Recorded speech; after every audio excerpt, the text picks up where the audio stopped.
আমাদেরকে যদি বাধ্য করা হয় তাহলে রাজপথেও আমরা নামব। যদি বাধ্য করা হয় তাহলে রাজপথেও নামবেন। শুক্রবার রাতে জামায়াতের আমির ডক্টর শফিকুর রহমান এমন কথা বললেও মধ্যরাতে সেই বক্তব্য থেকে সরে আসেন তিনি। বিএনপিকে বিজয়ী মেনে নিয়ে নির্বাচনের ফলাফল স্বীকৃতি দিয়েছেন শফিকুর রহমান। নিজের ভেরিফাইড ফেসবুক আইডিতে দেয়া এক পোস্টে তিনি এ ঘোষণা দেন। একই সঙ্গে তিনি জানান, বাংলাদেশ জামায়াতে ইসলামী দায়িত্বশীল বিরোধী দল হিসেবে সংসদে কাজ করবে।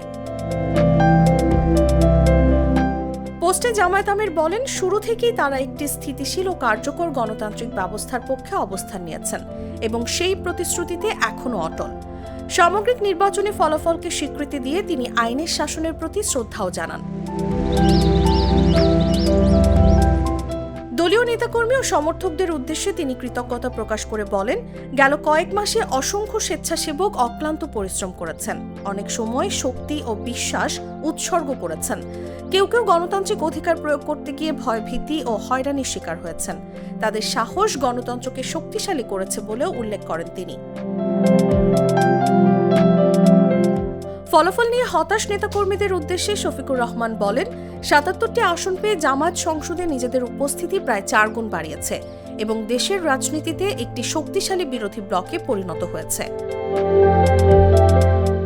শান্তিপূর্ণ জবাবদিহিমূলক রাজনীতির ধারায় থেকে জামায়াত সরকারের গঠনমূলক সমালোচনা করে জাতীয় অগ্রগতিতে ভূমিকা রাখবে বলেও ঘোষণা দেন তিনি। নিউজ ডেস্ক, জাগো নিউজ।